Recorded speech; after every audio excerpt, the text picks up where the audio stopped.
시편 22편의 말씀을 묵상합니다. 시편 22편의 말씀을 보면 다윗은 자기를 벌레요 사람이 아니라고 합니다.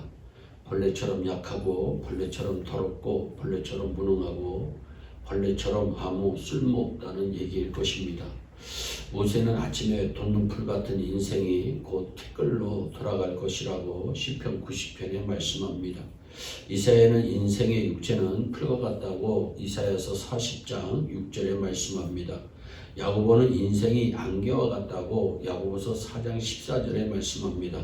바울은 배설물과 같다 빌립보서 3장 8절에 말씀하고 다윗은 시편 103편 14절에서는 인간은 진토 즉 먼지와 같다고 설명했습니다.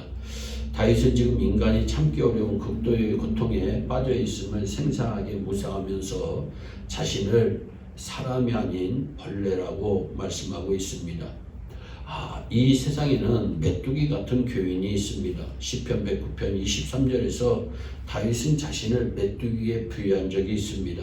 출애굽기 10장 40절에 네가 만일 내 백성 보내기를 거절하면 내일 내가 메뚜기로 내 경내에 들어가게 하겠다. 여기에서의 메뚜기는 아르베츠라고 하는 단어로 수가 많은 것을 의미합니다.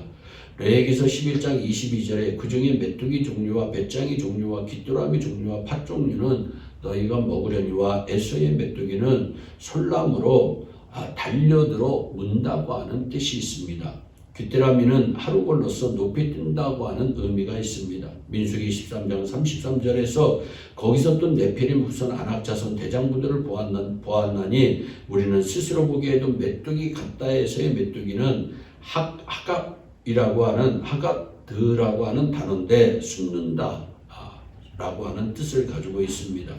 여러 종류의 성도들의 모습을 묘사하고 있습니다. 먼저 메뚜기 같은 성도는 수많은 메뚜기 떼처럼 주관 없이 몰려다니는 신자를 말합니다. 이런 사람이 곧 메뚜기 같은 성도들입니다. 그러다가 이단에 빠지고 영원히 멸망당하는 것도 모르고 헤매는 적 또한 있습니다. 또한 메뚜기 같은 성도는 작은 일에도 목회자를 아프게 물고 늘어지는 그러한 교인입니다. 혹시 인사라도 하지 않으면 교만하다. 또 돈이 있는 사람, 잘 사는 사람에게만 인사한다고 불평합니다. 11조나 헌금에 대한 교훈적 설교를 하면 이 교회는 돈 얘기만 한다고 하고 옷을 그럴싸하게 차려입으면 목회자가 너무 사치한다. 수수한 옷차림하면 초라하다.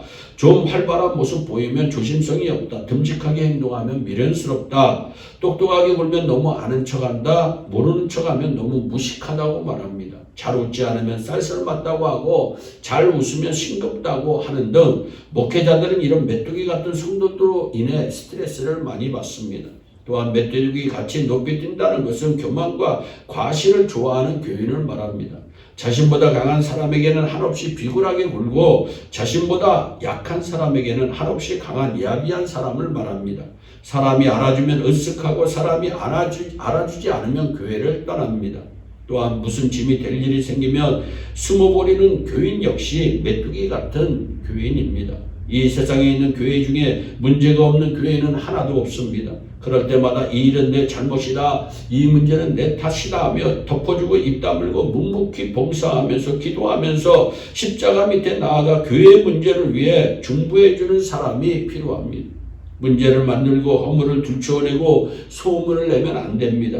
또 교회 건축을 한다면 잠시 교회를 떠났다가 건축이 다 끝나면 다시 찾아오는 교회, 전도를 하라고 하면 말주변이 없다고 핑계대고 새벽예배, 금요예배, 구역예배에 참석하라고 하면 주일예배 한 번이면 됐지 무슨 예배가 그리 많냐고 또 무슨 헌금을 또 내냐고 하고 봉사를 하라고 하면 시간이 없다고 합니다. 도대체 헌신을 모르고 희생을 할 줄 모릅니다. 이러한 메뚜기 같은 교인은 좋은 교인이 아닙니다. 또한 지렁이 같은 인생이 있습니다. 하나님은 인생을 지렁이 같다고 이사야서 41장 4절에 말씀합니다. 지렁이의 특성은 어두운 것을 좋아합니다. 이것은 불의를 좋아하는 습성을 말합니다. 예수를 믿는다면서 거짓을 말하고 부정부패를 조정하고 위선과 가식으로 무장된 인생을 살고 돈을 벌기 위해서는 수단 방법을 가리지 않는 인생, 어두운 속에 갇혀 어둠 가운데 살아가는 인생은 지렁이 같은 인생이라고 말씀드릴 수 있습니다. 또한 지렁이는 썩은 습지를 좋아합니다. 썩고 습한 숨겨진 곳은 죄악의 서식처를 의미합니다. 하나님처럼 될 수 있다는 유혹에 넘어간 아담과 하와가 죄를 지었습니다. 세상 쾌락과 재산이 타는 것이 아까워 바라본 롯의 아내는 소금 기둥이 되었고, 성전에서 돈벌이하던 제사장들을 예수님께서는 책망하셨습니다. 은산십으로 예수님을 팔았던 가룟유다는 자살을 하고 말았습니다. 이외에도 무수한 사람들이 죄를 지었고 그 죄 가운데 살다가 결국 망하고 말았습니다. 우리의 마음에 죄로 가득 차 있으면 만족이 없습니다. 감사도 없습니다. 늘 원망하고 불평합니다. 그로 인해서 신앙생활에 결정적인 손실을 가져오게 됩니다. 또한 구더기 같은 인생이 있습니다. 욥은 말합니다. 욥기서 25장 6절에 구더기 같은 인생임을 표현합니다. 눈도 발도 없이 쉬고 물렁거리는 구더기는 썩고 부패된 곳이나 더럽고 냄새나는 곳에는 어디든지 사식하는 애벌레입니다. 또 구더기를 지옥의 상징으로도 마가복음 9장 48절에 표현하고 있습니다. 성경에서 인생을 구더기로 본 것은 우리 인생이 곧 썩고 냄새나는 세상, 썩고 냄새나는 모든 종교, 정치, 교육, 사업, 문화, 예술 등 이론 속에서 그것을 먹고 살았기 때문인 것입니다. 벌레는 오래 살지 못합니다. 모세는 시편 90편 10절에서 우리의 연수가 70이요 강건하면 80이라도 그 연수의 자랑은 수고와 슬픔뿐이요 신속히 가니 우리가 날아간다 말씀합니다. 그러므로 우리는 하나님만을 믿고 하나님만을 예배하고 하나님만을 사랑하고, 하나님은 여러분의 마음과 여러분의 생활 속에서 으뜸이 되기를 지금도 원하시고 계십니다. 여러분의 전부를 소유하고 싶어 하십니다. 그러므로 우리의 모든 것을 순전하고 진실하게 하나님께 드립시다. 우리의 마음과 우리의 생명과 재산과 모든 것 다 드립시다. 그러면 이 땅에서도 영원히 잘된 같이 범사가 잘되고 강건하는 복을 허락하시며 하는 일마다 잘되게 하시고 높여주시고 형통케 하여 주실 줄로 확실히 믿습니다. 기도하겠습니다. 사랑의 하나님 참 감사합니다. 우리는 벌레 같은 인생입니다. 메뚜기 같은 인생이고 구더기 같은 인생입니다. 지렁이 같은 인생입니다. 그럼에도 싫다 하지 아니하시고 우리를 선택하여 주시고 하나님의 자녀 삼아 주시고 복되게 하여 주신 것 너무나도 감사합니다.